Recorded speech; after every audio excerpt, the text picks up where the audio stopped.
everyone. Welcome back to another new edition of Tinfoil Tales. I'm your host, Brandon Wright. We have a very interesting episode here for you guys tonight. We're joined by my guest, Katie Joe. Now, Katie is from Boo 812, and it is a paranormal research group based in southern part of Indiana. They've done some really cool investigations, do some really cool research. We dabbled in some topics dealing with parapsychology and parakinesis, telekinesis for those that are old school, I guess. But while we were talking about certain topics, I happened to mention a few things about certain groups that will remain unnamed. And we had a little bit of internet issues on Katie's end while we were discussing this. Now, this phenomenon has actually happened to other podcasters and other paranormal researchers when they start bringing up certain topics.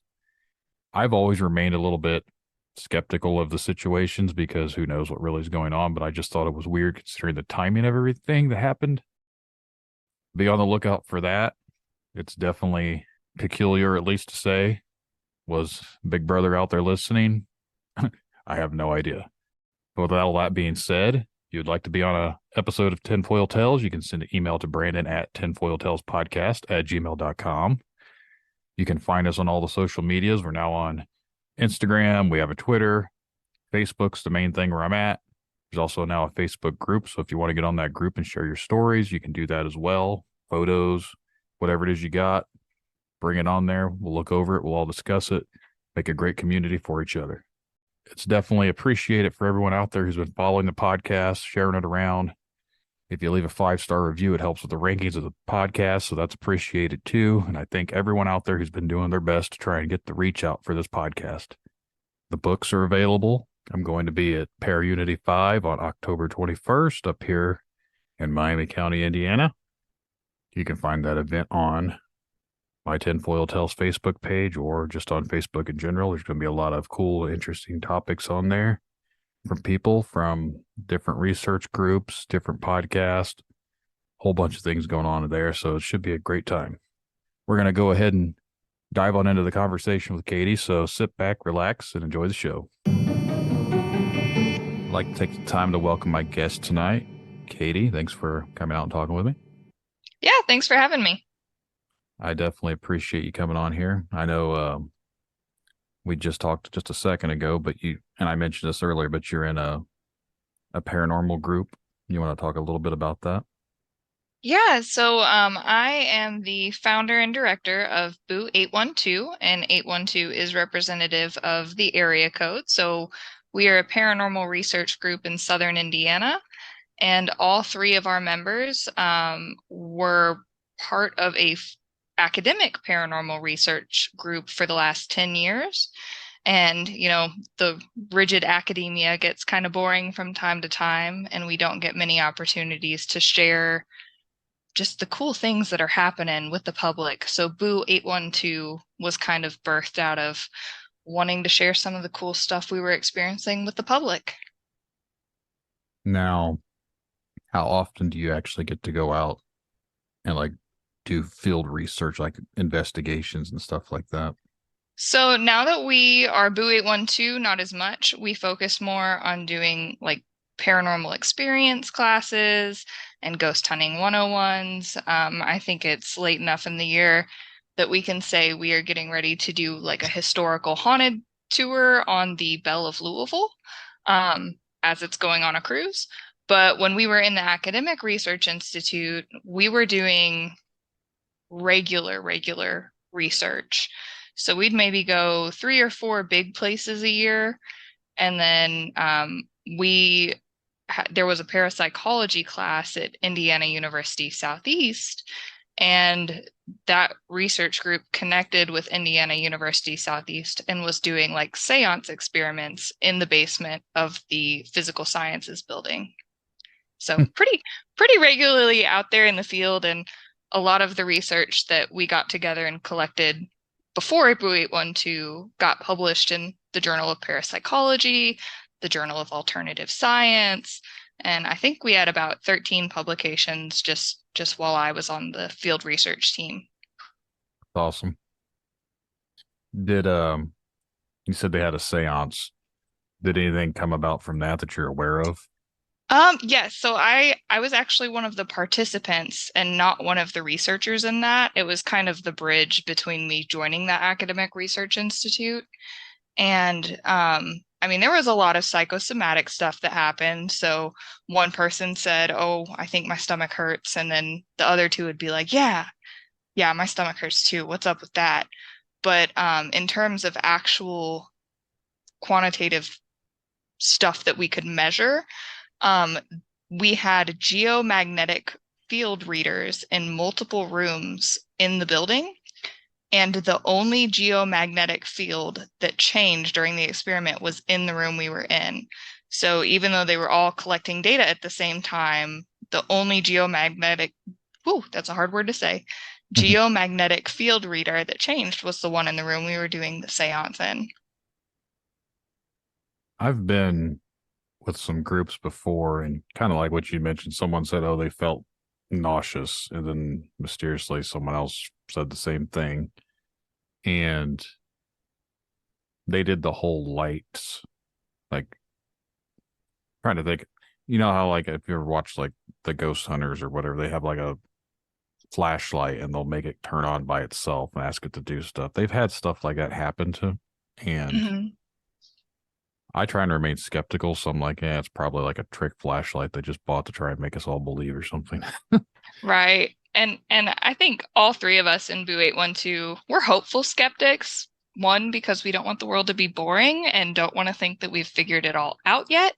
But all three of us have been in the presence of some very strange things that should not be happening. I probably have the least street cred of all of the Boo 812 members, but like we have Courtney Block, who actually literally wrote the book Researching the Paranormal. She is a research librarian at a local university. I work at a university, and Kristen, our other member, is a health specialist. So between the three of us, we try to keep each other in check, and especially with Kristen, keep the psychosomatic stuff to a minimum. Mhm. But that doesn't keep things from getting weird. Yeah. Well, if you would like to begin talking about what you wanted to come on here and talk about with me, I'm totally down for that.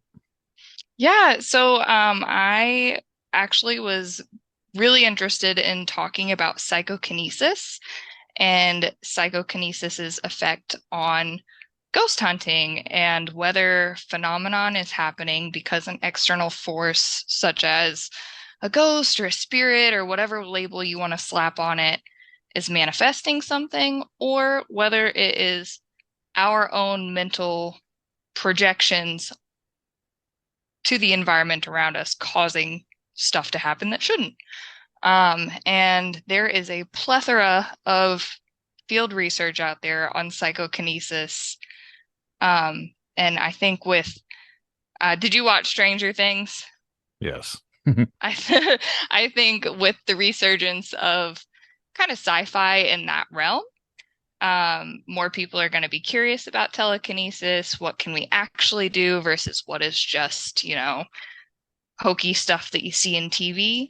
And a lot of the experiments that they had Eleven doing in the most recent season of Stranger Things were based on real experiments done at the Rhine Institute and the Princeton Engineering Anomalous Research lab and studies. So I thought that was so fascinating. And I personally am in the process of getting my MBA and am using the field of paranormal edutainment as my MBA topic throughout the entire program. So PK is just kind of where I've settled. It's what I've been most interested in. Um, I guess how, I mean, do you have any questions to lead me in a certain direction of where to even start? Because it just feels like there's so much content on psychokinesis. I guess for the listeners' purposes, basically, I try and explain things or have it explained to me as if I'm dumb. Oh, So, not that I think everyone out there listening is dumb or anything, but I think to the average person that's just listening or whatever, psychokinesis and telekinesis are pretty much like we talked about a little bit ago, the same thing. It's just a different term. And I would assume a lot of people have watched Stranger Things. So basically, it's all done with the mind. That you can move objects or manifest things with your mind. Correct. And that can happen at a macro level. So, like throwing a car. I don't think there's been any studies showing that you can throw a car, but just as an example of what you see in movies, to a micro level, which is influencing random number generators and just beating chance in a smaller way. I think with Stranger Things has made people believe that there's like an alternate reality and upside down or something to that aspect. And I don't know how that really falls into the whole psychokinesis type aspect, but I do believe that it has gotten a lot of people's attention and looking into things more. So the show has at least had a little bit of benefit for people like me and you who were actually interested in this stuff prior to a show, but it has made it a little bit more mainstream, I guess. Yeah, and I mean, theoretically, psychokinesis could be pretty dangerous. So there's a glam that comes with studying psychokinesis or telekinesis, and ESP, remote viewing. I know they do remote viewing in that show. And I know people are quick to dismiss it, but pseudo skepticism has no place in science. And there are quite a few reputable and credible resources out there for people who are curious about, anything ESP, anything psychokinesis, or anything remote viewing. I know without going down the whole conspiracy realm that this podcast tends to go down. um, I do know like certain three-letter alphabet agencies were testing that stuff out back in the 60s as well. Oh, Seven. yeah. So this is not anything just made up or new. It's been going on for a while. So I don't know how far back you went for like the beginning stages of it, but if you want to dive in from your involvement, what you've uncovered, what you've looked into, and actual stuff that's been able to be proved or studied, then we can go that route. Are you there?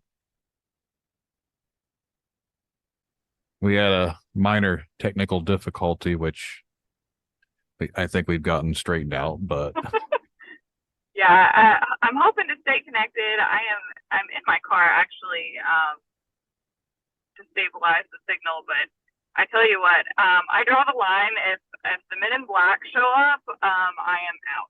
well, that was actually something that I was going to touch base on because I just mentioned a certain three-letter thing, and then all of a sudden you disappeared. I was like, uh-oh. Oh, I was yeah, like, and I have actually been on the Defense Intelligence Agency's website for the last, I don't know, 20 minutes prior to us hopping on this call. So I am so sorry if something I was researching had something to do with this. yeah, I've so just from some of the topics that I've had, apparently people have told me that now I'm on some sort of list. List.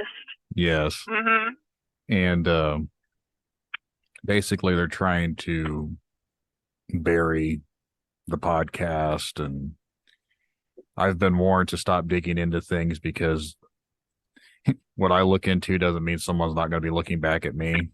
I was like, well, whatever. I mean, so when that happened, I've actually been listening to other podcasts recently, and they've been talking about things where they bring up certain entities, and it almost goes back in with AI. Like when you say certain things and they start listening and this and that, and then they have all sorts of connection issues, their devices completely die, like they've had stuff malfunction.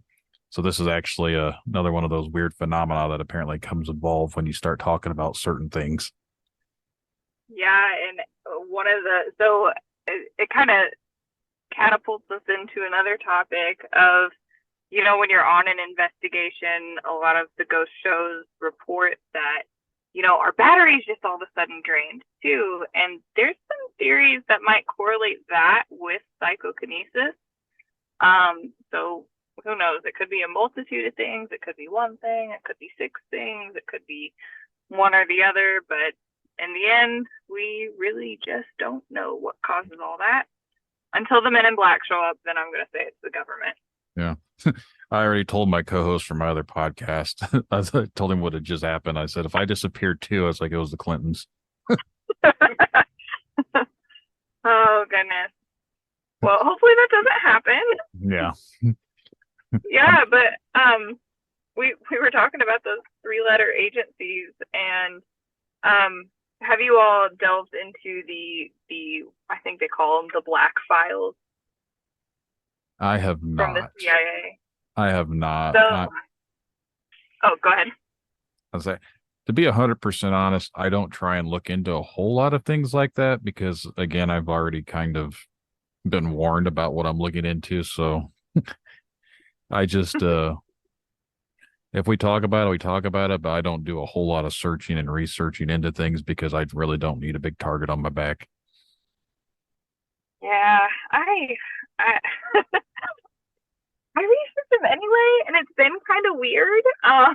So I I was actually, before we got disconnected, going to talk about Robert Pavlita, who is a Czech psychokinesis. Oh my gosh. Okay, so I'm in my car and the whole screen shifted on my car and turned upside down and turned right side back up.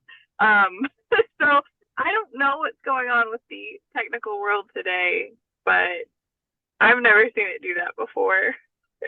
So I guess I'm going to try to continue, but if the powers that be don't want us to talk, I guess we'll reconnect at another time. Yeah.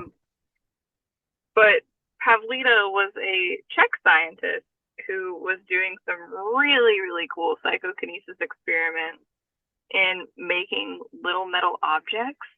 And he would have people like charge them, and people could like move them around with their mind. And at one point, he even like had people charge these little metal things and drop them into contaminated water. And when he dropped them into the contaminated water, it like changed the pH. Sorry, I'm at our local gas station / convenience store here in the middle of nowhere, Indiana, and they were checking on me just to make sure I'm good here in the parking lot. But like there are endless amounts of really, really cool researchers in psychokinesis, but they all seem to fall into what they call the file drawer effect, where even though chance is accounted for, they talk about exactly how they set up and repeated the experiment in 2 paragraphs after the abstract. People still kind of poo-poo them and say, hey, well, I'll believe it when there's evidence, despite the article providing credible, repeatable evidence that it does exist. Yeah. I don't know. Like I said, I haven't looked a whole lot into certain things like this, so it's really all new to me. I said, I know a lot of people started digging into it because of that show or whatever, but to me, it's not that I'm a non-believer, but I'm one of those people that I'd have to actually see it, I think. Yeah. But Yeah. Well, I don't know too much about you, but have you had any strange experiences while you've been out ghost hunting or dabbling in the weird? I have had several different experiences. I'm not an avid ghost hunter. Again, I try and remain skeptical on a lot of things. The last couple of episodes I've talked about, I'm more of a cryptid type of a person, I guess, because I encountered something to this day I can't explain. And I don't want to dive into that right now. I can talk to you about it off air, but I don't want to focus that on the show because I've talked about it enough.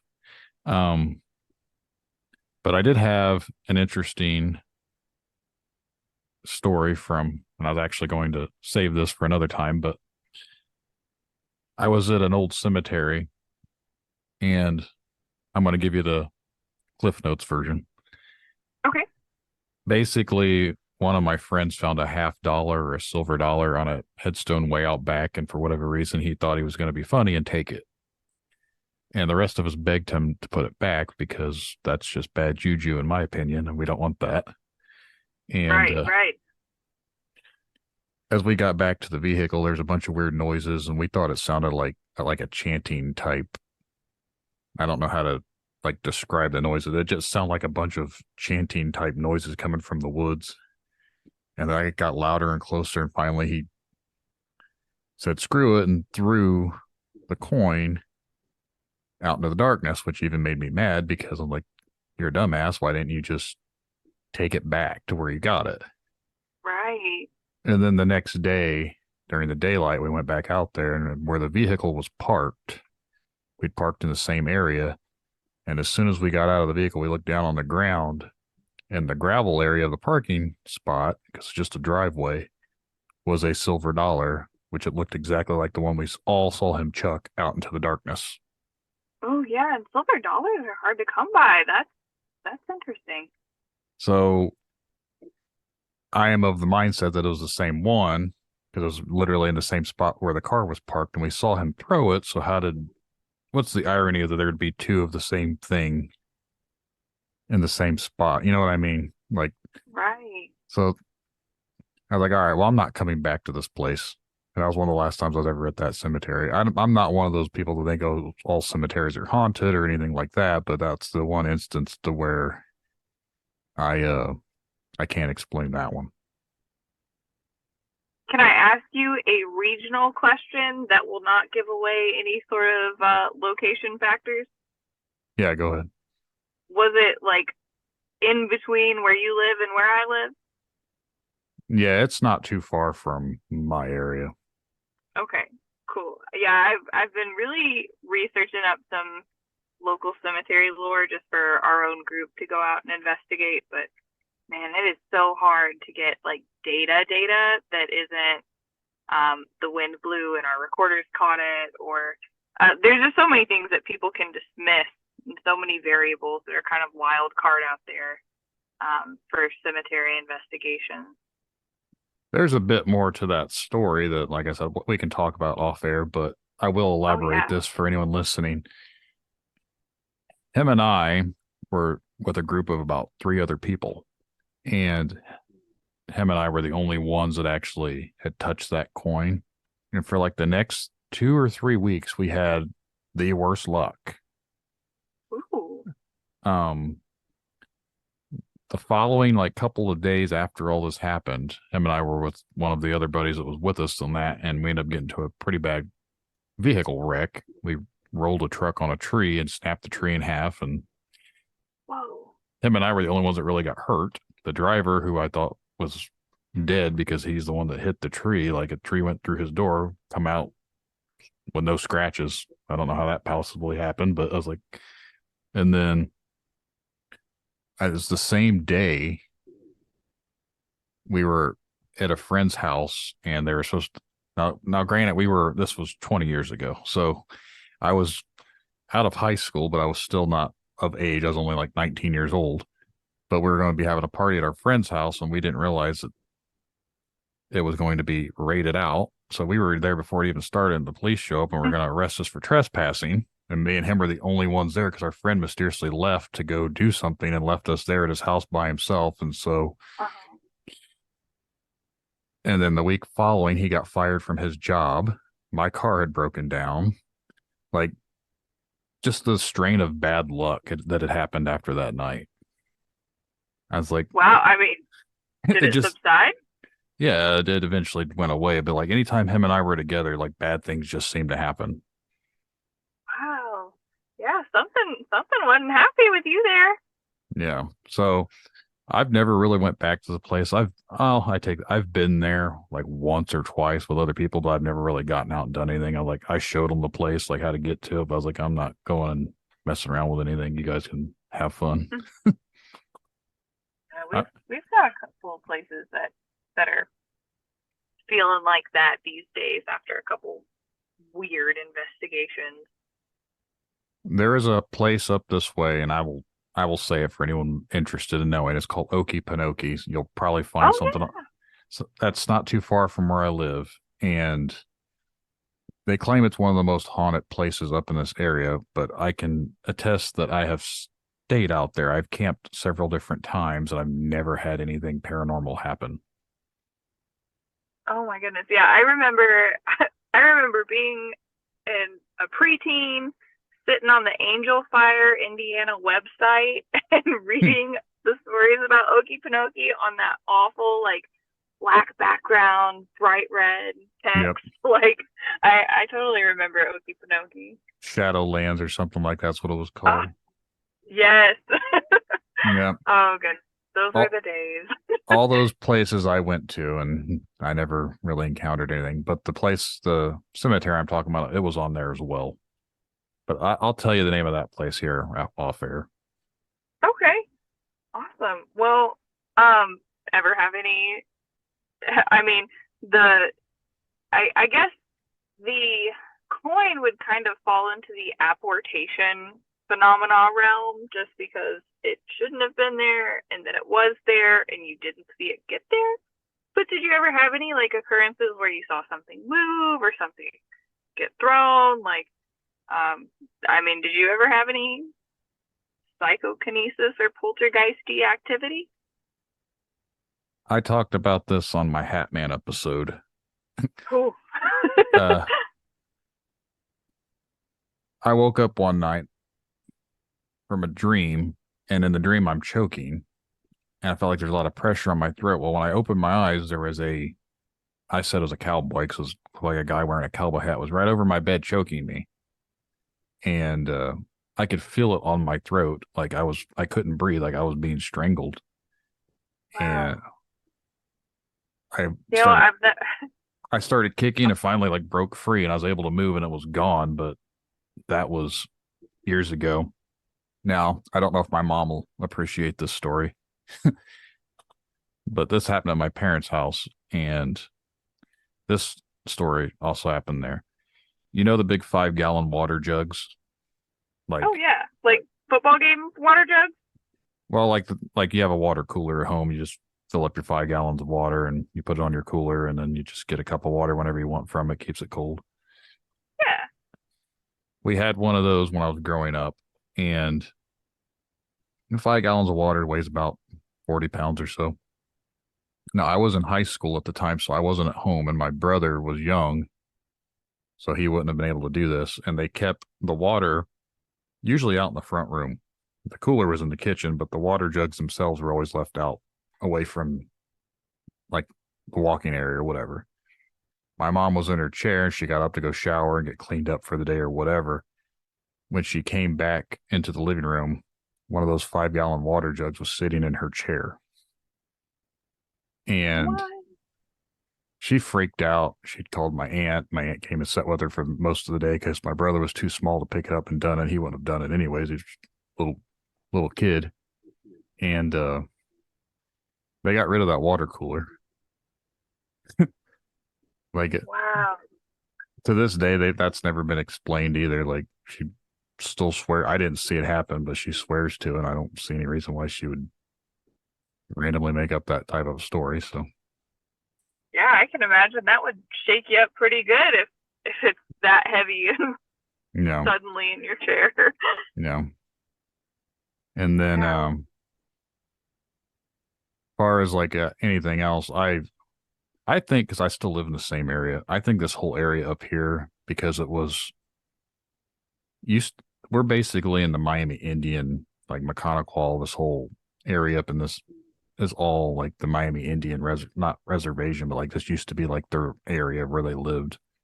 So I've wondered if there's not like something just this with around the rivers because the same areas where I encountered the weird thing walking in the road. And then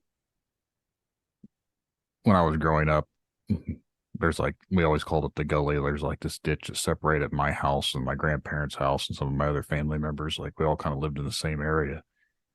And me and my cousins were down playing and we seen something come out that chased us off. Now, I was an 8-year-old kid. My imagination was probably running wild, but it looked like a goblin or a troll, and my other cousin said the same thing.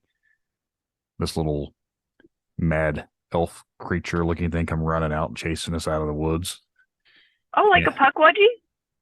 possibly. I don't. I didn't get a good look at it. I just seen it coming and I ran for my life, and we always called it the Gully Monster. Oh wow. Yeah, one of the things that I'm really fascinated by, and right now as a hobby, but hopefully eventually will turn into some sort of degree, is like local folklore. I know people give Indiana a ton of crap just for all that's here is like corn. Um, but I have, I mean, I've been a lot of different places, and Indiana has such a rich, high strangeness to it, just between the lakes, the folkloric history, the history of the United States in this region, and just some of the different like cryptids in the area. Like, did you see the article about the giant turtle in Lake Monroe that resembled the beast of Busco recently?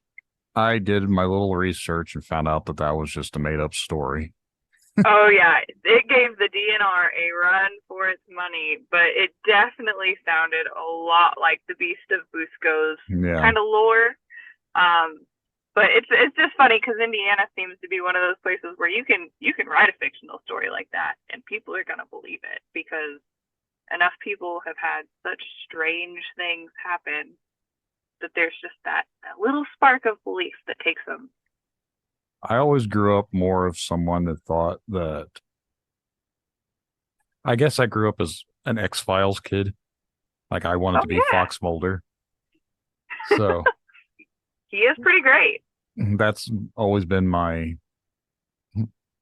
what I've always wanted to do, I guess, was search for the unknown, uncover the truth, cryptids, aliens, all that stuff. Like it's always piqued my interest as a kid.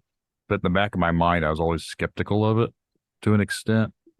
And then once you actually experience things that you can't fully explain, that's when you start to lose a little bit of skepticism, I guess. Yeah, absolutely. As a kid, I remember I would hear the X-Files theme song come on, like, as I was trying to go to sleep, and it would just scare the bejesus out of me. And I would run to the TV and turn it off because it scared me that bad. But as an adult, I've started rewatching it all the way through, and every single episode, like, aside from, like, the gross sewer guy, where, like, the shapeshifter, um, there's a lot of themes that are based in reality and based on real experimentation that was done by some of the institutions in the United States and those three-letter government agencies. Like, I don't think they were declassified at the time. I'd have to go back and double check. I think X-Files was like a mid-90s to the thousands. And some of these experiments were done in the 80s and not released until the mid-thousands. But there's a lot of, okay, you've given me just enough belief to go chase this down, and then we've been like, oh, yep, kind of like Stranger Things. There is a hint of truth to it that leads you down the rabbit hole of, okay, well, what has actually been researched globally in some of these topics? Like, there's a couple, like, I would say the character of Eleven was highly influenced by a real Russian psychic who was named Nina Kulagina or Kulagina. I'm really not sure how people pronounce her last name, and I think in every different documentary I've seen about her, they pronounce it differently. But some of the research that they do on 11 is straight out of the footage and books on what they did with this Russian psychic, down to making hearts of living creatures stop. Like, they would put different measuring tools on these different critters, and most notably was a frog that she basically had tied down and supposedly made its heart stop, which if you think about that on a human scale, that is absolutely terrifying that you could encounter somebody who could stop your heart just by thinking really hard. Mm-hmm. I've heard about her, and we bring up Stranger Things, and I'm going to throw up a past episode, which I've gotten emails from people since then, which I was told I would by the person that I interviewed. But everyone is now calling him a fraud. He was on a couple of episodes that I had previously, but he said he was part of the Montauk Project. And Oh, yeah. he said he was one of the ones that was experimented on. And he said people will try and discredit him, say he's a liar, he's just making it up, this and that. I don't really know. And then he did change the story that it wasn't aliens that was involved. It was like a hypnosis government type thing. Like, I really don't know. Like I said, I'm not here to discredit anyone that comes on the show. But again, I have told everyone before, I remain skeptical on everything that someone tells me unless I can verify it myself. I'm always going to keep a little bit of doubt in the back of my mind because that's just how I am. I don't want to believe everything someone tells me. And that's totally reasonable. I feel like that's the approach that most people should take. Because I mean, if you take some of this stuff and run with it, like it can really impact your mental health. And if you start believing everything that everyone tells you without going and verifying the research or doing your own experimentation, like you could be believing in all sorts of stuff. Yeah. But part of what we had talked about, they have de-aging and different scenarios, like where they're bringing in someone's mind. You have clones or something. There was just some, like, between him and a couple of the other guests like that I've had, there was all about the same cluster. A lot of their stuff was very similar, and they also they knew each other from those experiments. I don't know for 100% certain if that's really what happened, but I don't see why all these people would have all these similar stories that they manifest too. Like that's the thing I always go back to is like I've interviewed a lot of people now, and a lot of the stories all have the same sort of overlapping like bits and pieces that all kind of sound similar in some aspects. Yeah, for sure. I feel like so one of the things I get bored and do at work, and again, I work at a university, like on my lunch breaks, I'll go search the library archives or look up different research coming up in parapsychology. And one of the approaches that people have started taking is thinking of it more as like a body system. So instead of saying, hey, PK's over here, ESP's over there, phenomenon's over there, and they're all separate, it's thinking about it more like a human body, and that, you know, the hot phenomenon is your respiratory symptoms, and your brain power is the ESP, and your gastrointestinal system is the psychokinesis, and they're all kind of intertwined and all kind of use each other to propel forward. It's a really interesting article. I believe it was in the Journal of Parapsychology from maybe 2017 or 2018. But if you have access to the local library, like all of these resources are available to you. And so I know a lot of librarians, and they're really, really big fans of people walking in there with really weird requests. So please do not feel like you're going to get judged if you walk into your local library and say, help me look up psychokinesis, or help me find William Roll's poltergeist studies. Like, they love going down rabbit holes as much as we do. I don't know about our local library here. I mean, the last time I was at that place, I couldn't tell you. They didn't seem very happy that people were coming in there, I guess. Oh no. Well, that's unfortunate. Well, if you have a nearby university or a big public library, they're generally more helpful. Or if you've got the Libby app, you can go on Libby and not ever have to interact with a library staff member. You can find things pretty well on Libby. I use the internet to try and find certain things. I look through Facebook groups and stuff like that. I feel like that is my way of researching, I guess. And I'm the first person to say I don't believe 99% of the things I read on the internet, but I feel like there's certain things that seem plausible that I can read that I feel like it makes sense, like stuff that's been publicized or something like that. Then yeah, but I get in these groups and it just leads me down more rabbit holes. I was gonna say, I think I saw your post in quite a few different of those kind of woo-woo groups around the Midwest. So I'm glad they connected us. That is how I find most of my interviews, is by going on Facebook groups and having to post stuff up.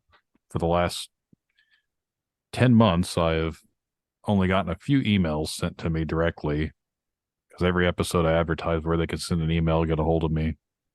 Not very many have done that. It always end up having to post things and people are like, oh yeah.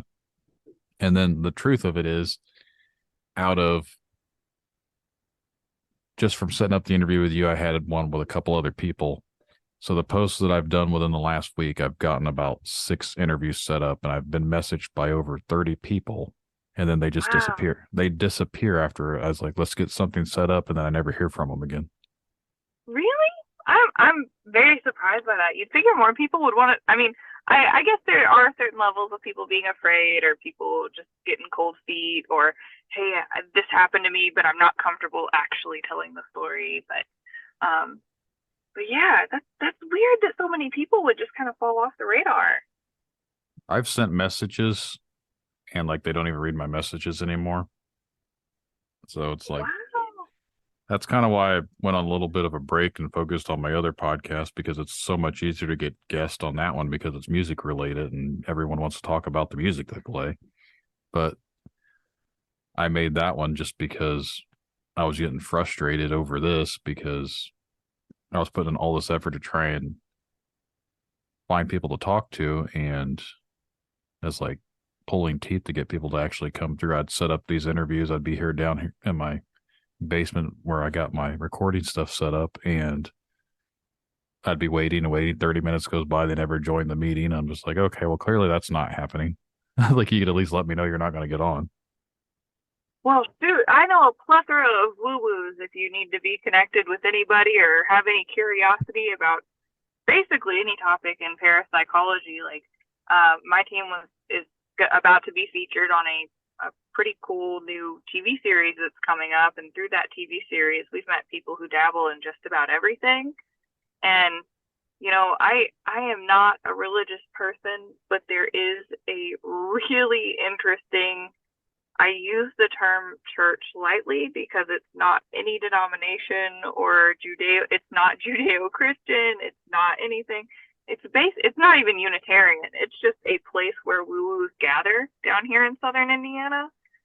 And like, there's a guy who worked on Project Blue Book who channels aliens and has had some UFO activity show up.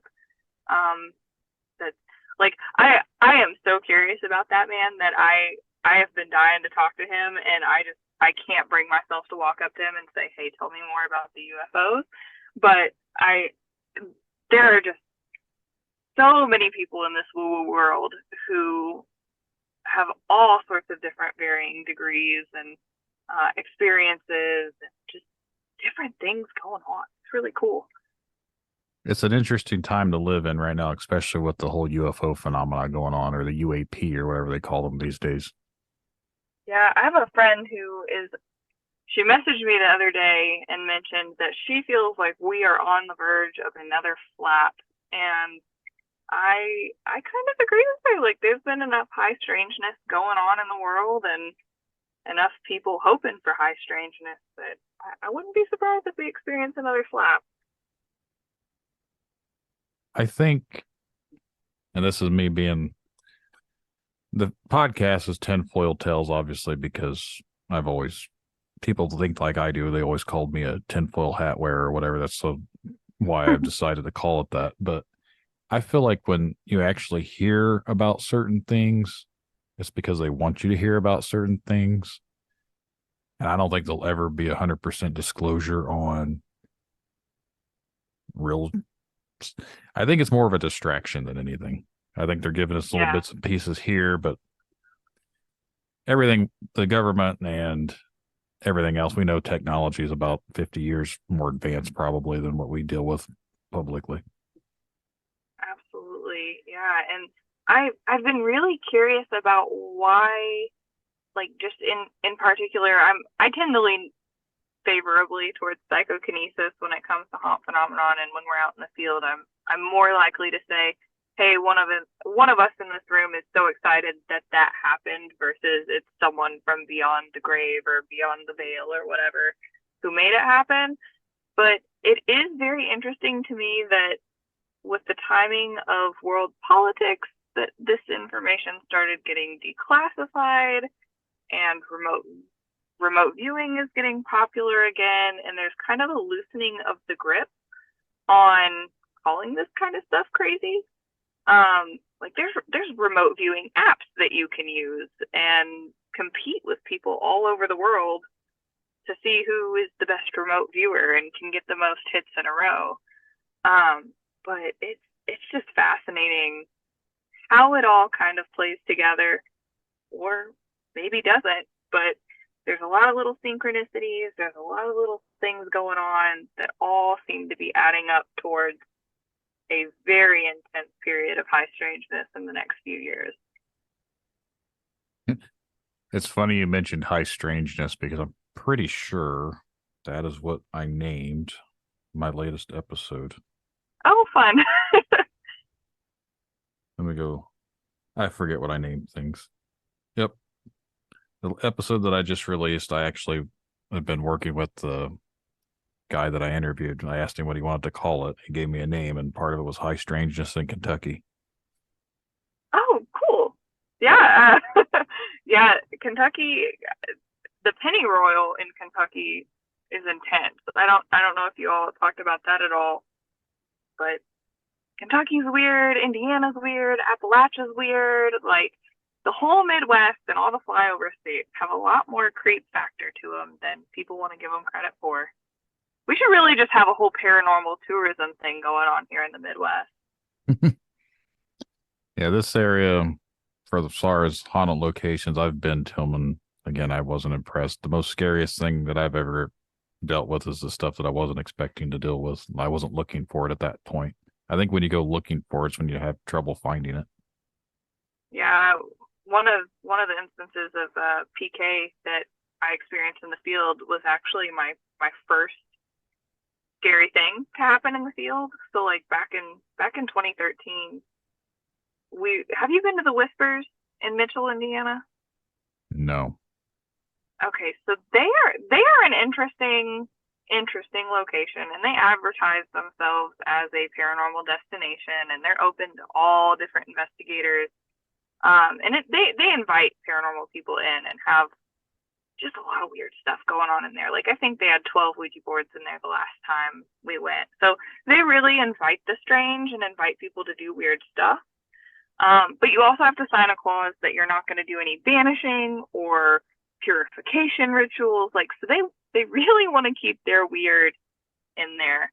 But the first time I ever witnessed a psychokinetic event was at the Whispers, and we got some pretty great field data that resulted in some academic articles out of the experiences we had there. And just for any ghost hunters that may be listening, if you have continuously running footage on your cameras, and you notice something like a ball fall or just something else fall, go back and play through it multiple times, because I noticed that out of the true falls that we had that would have categorized themselves as psychokinesis, only about half of the ones we experienced could be considered true events. The rest of them, if you played them back in slow motion, you saw that they were slowly falling over a period of like 5 to 10 minutes, and then they fell. Versus the ones that were just like, hey, if there's something in here, can you knock the ball off the bed? And the ball fallen. Which is exactly what happened in our first little psychokinesis event. So the more intelligent it is, the more legit. I always think back to, I think I talked about this just recently on the other episode. Ghost Hunters, or not, but Ghost Adventures, before they were like a actual show, they did like a documentary, like their first thing, and I forget where they were at. It was out, I think it was in Nevada, and they were locked in, and they had to jump out the second story window because that brick come flying from them, and you could see it on camera that this pole fell over and a brick come flying off the ground. I don't know how they would have been able to do that, and that was before they had the TV show. I think that's what led them to getting their own TV show. I was like, that's crazy. Yeah, I mean, if you go out there and start poking, things are going to happen.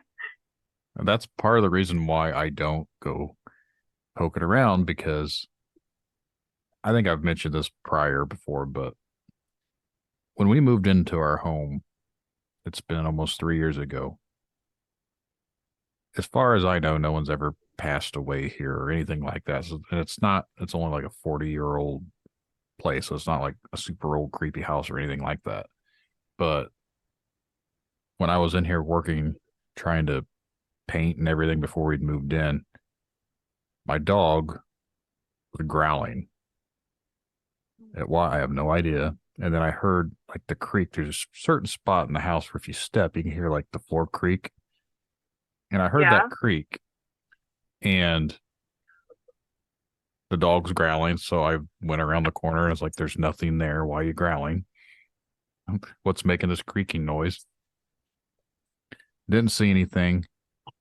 And a few days goes by, and my wife and I are in our bedroom, and we have one of those baby monitors for our daughter that we can actually see and hear, because she's in her room next to ours, but she's asleep. And the house has these old blinds, or like the pull down blinds that kind of roll up. Well, we pulled it down, we're laying in bed, and the blind, it's only done this once, and that was the only time it's done it, to my knowledge. It just shoots up by itself. Scared the crap out of us. And we kind of laughed it off. And within about 5 to 10 minutes, through the baby monitor, we hear mine. Oh, like no. A man's voice, robotic sounding mine. So, of course, we went and got her out of bed. She slept with us, and she pretty much slept with us for the next year and a half. Wow. But we noticed not long after that, there were 3 scratch marks across her back. And it's not something that she could have done herself because they were very wide spaced.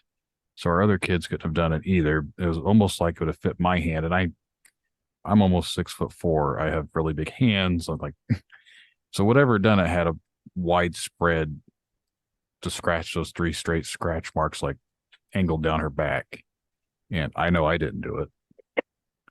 And so, you stayed? I went through this house. I threatened everything in this house. I told it to stop messing with my daughter, stop being a pussy, basically come after me. And I banished it, whatever else I had to do. And to be 100% honest, we have not had any issues since then, up until I started doing this podcast. And it was right after someone told me that if I start doing stuff like this, I'm going to open a doorway and bring stuff in that I don't want. And then literally within the next couple of days, she started having trouble sleeping. My other kids didn't want to sleep. Like, there was just all sorts of weird stuff. That's partially why I kind of quit doing the podcast, because I wasn't sure if I'm bringing in this negativity by looking into the stuff that I'm looking into. So that's why I kind of started focusing more on the other podcasts that I'm doing, just because I didn't know if what I'm doing is bringing in this negative energy in here. I mean, I would like to believe that if you're bringing in positive weird energy, you'll bring in positive entities. So maybe I don't know. Are the majority of your podcast guests like, I was scared by this, or it was really uncomfortable, or like, are they negative emotion related? Pretty much everything everything that I've had so far have not been like they were happy about the things that they've encountered.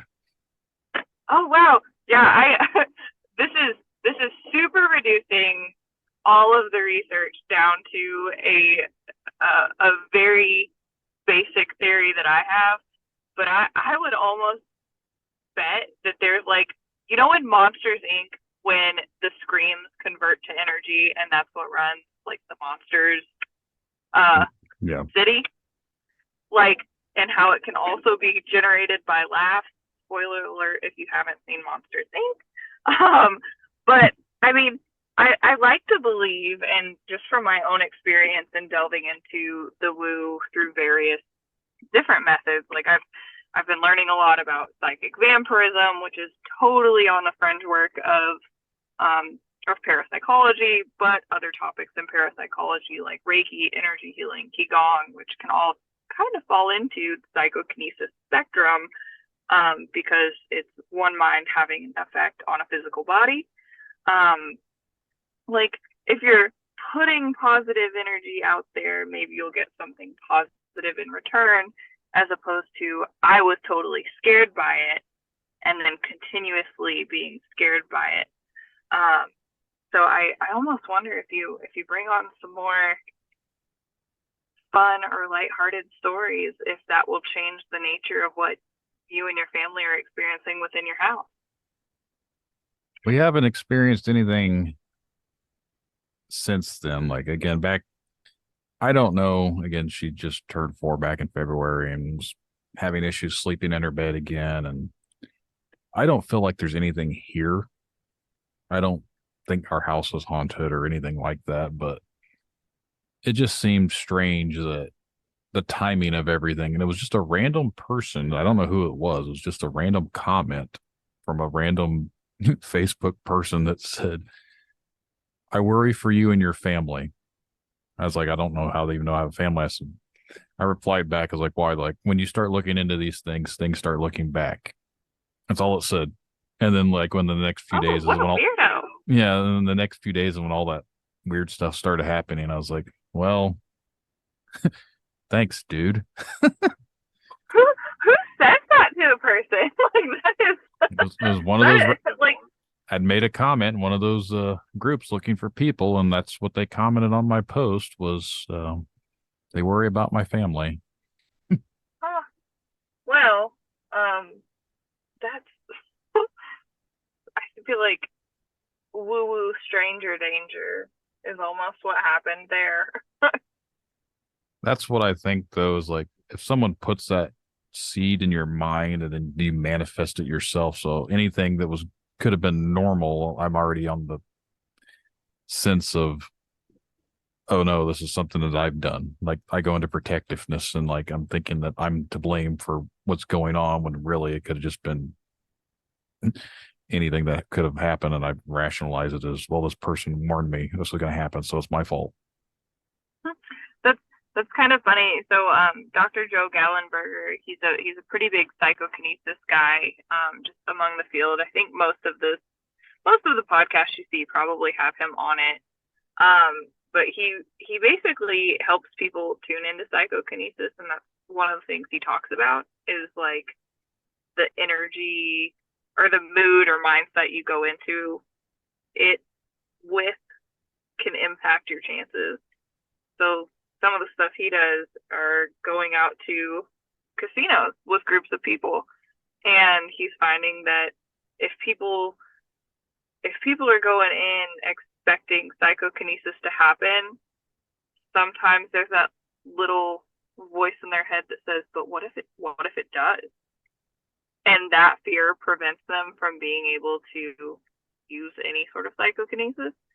But once you kind of shake off that fear or shake off that negative emotion and kind of let the strangeness flow, weirder things start happening, but they're not colored with that positive or that negative, just depending on what outcome you're feeling. Sometimes strangeness just happens.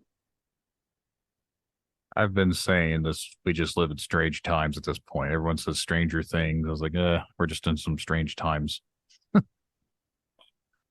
Yeah. When haven't times been strange though? I feel like this. I feel like people like to credit the seance movement and the spiritualist movement as a revival of weird stuff, but that's really only true in Western society and other cultures across the world. They've kind of been more in tune with the high strangeness, and it's just been more of their day to day. I feel like here we're, again, this is me in my tinfoil hat. I feel like here we are programmed to not look into that stuff too much. Like we are day to day, we go to work, we do this, we do this. That's the end of it. We watch TV, we find something to distract. We have these phones in our hands that distract.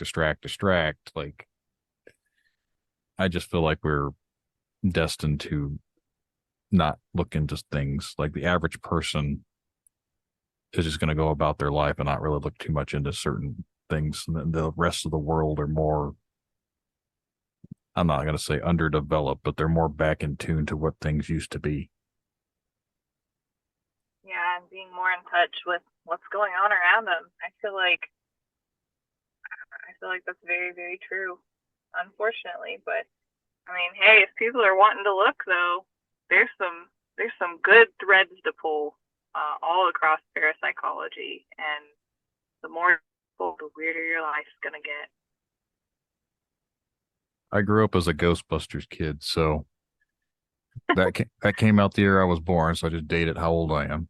But that that movie was one of my favorite movies as a kid, so I was like a couple of years old. I remember he used to have it on VHS, but I think that's what started me on my love of things, and I'm a huge Godzilla fan, so my love of monsters and stuff has always been around, like King Kong and all that thing. So I've always been open to it, and the X-Files with the aliens and all that other stuff. So I think that's what always kept my belief of, I hope that this stuff was real.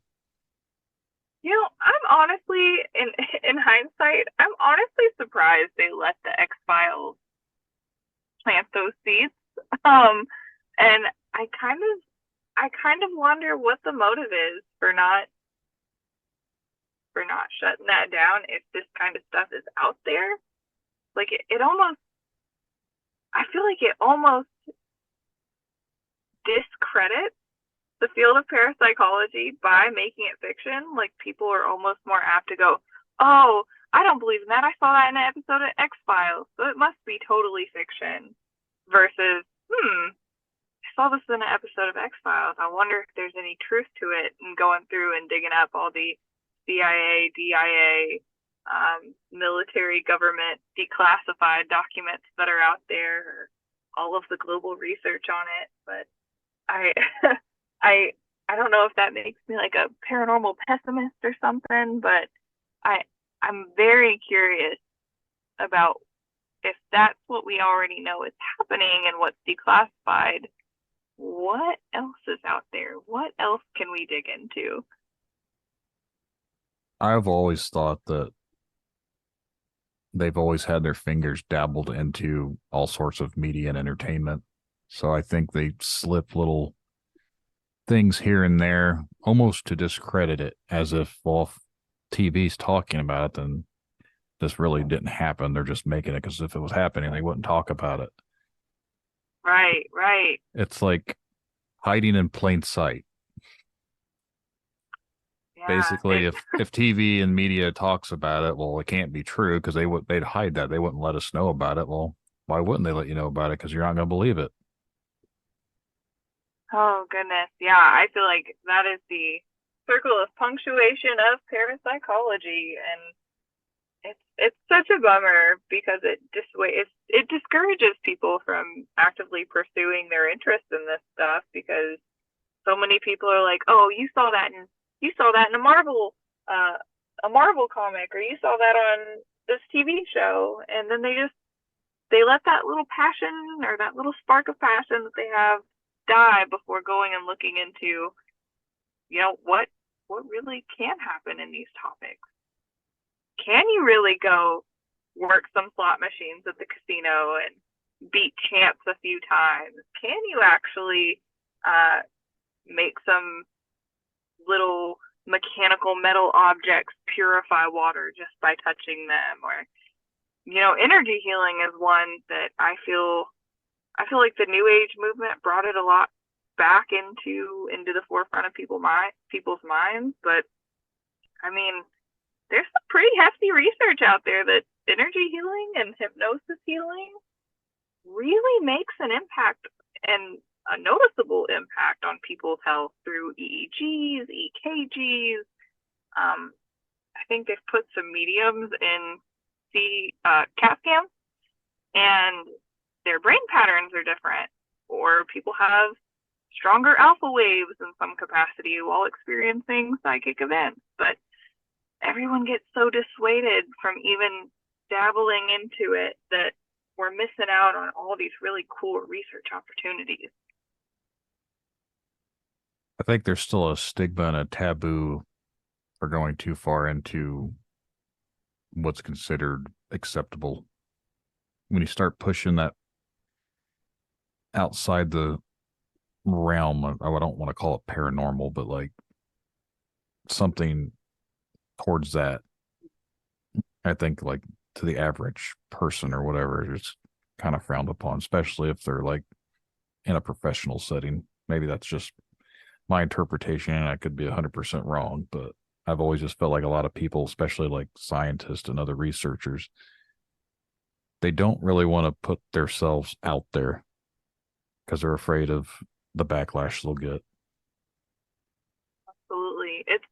It's really interesting. So I work for the College of Business at my university and am the chair of the Women's Networking Group. And I by day, I wear a very normal hat. I am very business and corporate outreach person oriented. I'm involved with chambers, involved in a lot of different business and leadership kind of initiatives around the cities. And one thing, even though it seems so divisive, that kind of unites everybody is paranormal belief. And so I've gone into big rooms of people and been like, yeah, I'm so glad we're having this event on the Belle of Louisville. Have you heard their ghost stories? And it doesn't matter what their background is, what their experience is, everyone's heads kind of tilt. And it seems like despite everybody's differences, everybody seems to have a paranormal calling or a paranormal tale that they heard, or this happened to me and I've never been able to tell anybody because it was just so weird, but can I tell you? And it's so interesting. It's like all of the titles, all of the stigma comes off when you bring it up in a professional setting, and people will pull you aside and say, hey, can I tell you about this really weird thing that happened to me? And it's like, yes, bring it on. Tell me everything. That's kind of the point of my podcast is I experienced something, and the person that also experienced the same thing told me to not talk about it anymore because they would not admit to it and they would deny everything. So for 15 years, I never talked about it because it would make me sound crazy. And that's kind of what influenced me to make this podcast, is to give a platform for people that were kind of like me, that saw some crazy shit and didn't want to be ridiculed for talking about it, because if someone goes out there and tells their story to the average person, they're going to look at them like they're a whack job. Yeah, and that's so unfortunate, because this world is so much cooler than we like to put on in our day-to-day. Yeah. There's a lot of things out there that, since I've started doing this and just looking into things, I've had people send me photos, and the photos for me, I don't know one way or the other if I can. People see things in photos. I'm not always, I see sometimes some of the things they talk about, but a lot of the time I don't see what they're seeing. So I don't know. Yeah. I don't know. Yeah, and it's really easy to get carried away with pareidolia. So like the same effect that makes us see faces in clouds can also be why that grainy footage looks like there's a sailor saluting in your backyard. So I mean, it's really, photos can be kind of hard because it's like, on one end of technology, oh, it's super grainy and it looks like it could be anything. And then on the super end, it's so clear that you photoshopped it. So photos are really a big toss-up when it comes to any sort of validity. I have to find the video. I heard it on another podcast recently, and I don't know how much you are into the whole cryptid thing, but supposedly someone had seen down in, I think, Florida. I don't know if it was a werewolf or what it was, but they got it on video, like they were Facebook live streaming, and they had it like in mid change, like you could see like the silhouette of it, and like it was almost transparent, but you can see it on their Facebook live video.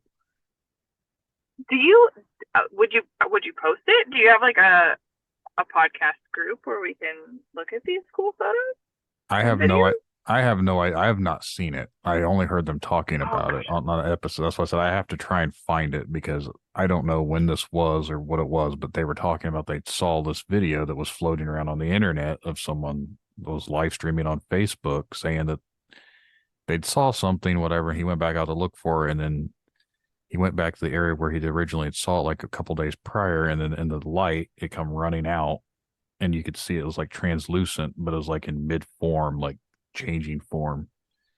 I was like, I want to see that. So I'm definitely going to look like stuff like that. Now I've seen other videos. People have sent me videos. I have an episode out there on that, and I've talked to people afterwards. They call them shadow people, and a lot of it almost sounds like the Predator to me, where it's cloaking. And oh my gosh. There is so many videos out there that I've seen of this. I've talked to different people about it. They've all experienced. People have sent me videos, and they're like, you can see on the door, like they're recording themselves, like they have their phone in their hand, recording themselves, because in the background you can see like almost like a shadowy figure that's kind of like cloaked, and it moves across the back of the door. You can almost see like the head figure of it move down. Like they see them all the time. So let me ask you this, because one of the ways I got into the parapsychology field and got involved with an academic research institute was I took a parapsychology class through my university. And it was great. We got 6 upper level psychology credits in undergrad for traveling the East Coast of the United States and doing woo-woo spooky stuff.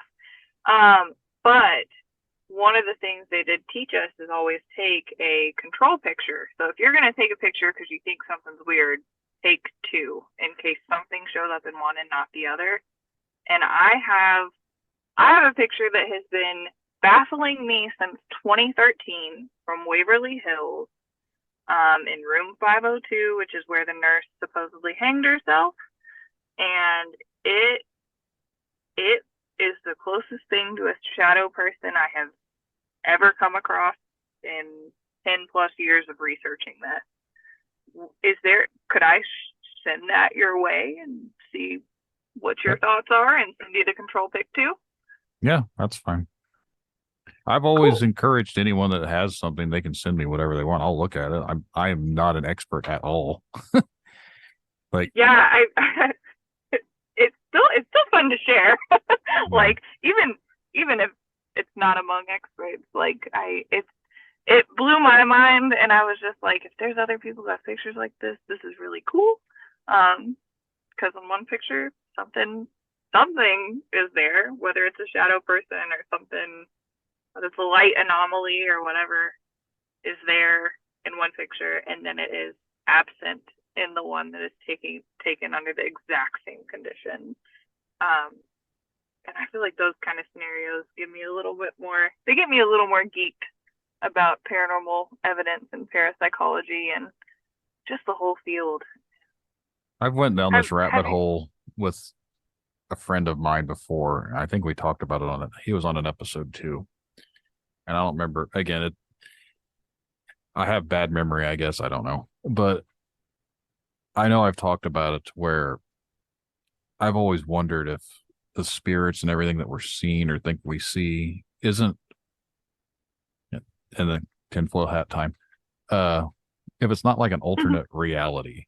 Like we're seeing, like what we see is a different dimension, basically. Like we're seeing the spirit realm is bleeding into our world. So we're like we bleed into theirs, they bleed into ours. So when we encounter these spirits or what we think are shadow people or these weird cryptids or whatever, maybe the realms are like mixing in. Because if you start going into the whole Bigfoot, Dogman, all that type of stuff, like there's a lot of weird stuff that goes on with that that's very unexplainable as a being and just a normal creature.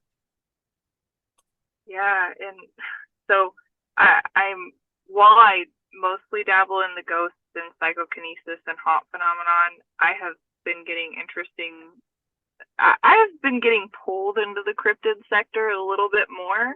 Just the TV show that we're working on has to do with the Fae, and there's a big old question mark about what qualifies as a Fae entity, or the good folk entity, because it could be everything from puckwudgies to dogmen to different entities that all fall into that Fae umbrella. But another weird note about me, did you see Tiger King? Yes, I think everyone did during that beast era. That time. So I worked at a Tiger King sanctuary for 9 years, the one here in Indiana, and the spider monkeys that you see hanging on that particular Tiger King are the ones that I bottle fed. So I have a fair amount of knowledge when it comes to different noises that native and exotic animals make. So there have been times where we have been out on a hike, because I'm a pretty outdoorsy person. I love going on hikes. And, you know, bobcats have really unique vocalizations, and pumas have very unique vocalizations. And, you know, I worked with native and exotic animal wildlife and did rehab and release, which they didn't show on Tiger King, but we did a lot of rehab and release for Indiana. But there have totally been times when we have been out on trails in like Red River Gorge, which is pretty, it's getting a notoriety for being spooky in the cryptid sense. And, you know, I'd like to say I can identify a bobcat when I hear one, and I usually can, but some of the things we have heard out in Red River Gorge have been not identifiable as a native cat or bear vocalization. And I worked with the bears, I worked with cats, I've worked with primates, different birds, and whatever we heard out there didn't sound like any of them. I 100% believe that there is something out there just because I've seen something, and yeah, I don't, maybe I lost my mind, but I saw something, and I mean, it proved that there's more out there than what we know. So, yeah. I mean, at least I'm excited. I hope we find more. Definitely. Well, I think we can probably wrap this up unless there's anything else you want to discuss beforehand. Yeah, I think we've pretty much covered all the notes that I had written down to talk about psychokinesis, but if any of your listeners ever want to talk about weird woo-woo stuff and go down some rabbit holes, they are welcome to reach out to Boo 812. It's me who runs the website, so they'll be getting a hold of me if they send an inquiry in. But yeah, it was a pleasure to be on your show, and I think we touched a bunch of really cool topics in the paranormal. Yeah, definitely. I'd love to have you on here. Great to talk with someone that has some knowledge about a lot of different topics. So, but yeah. Well, thank you. And anyone out there listening, if you want to be on an episode, you can send me an email at tinfoiltalespodcast@gmail.com, and I'll get you scheduled on a future episode. But again, thanks to Katie for coming out and talking with us. Hope you guys liked it, and we'll catch you on the next one.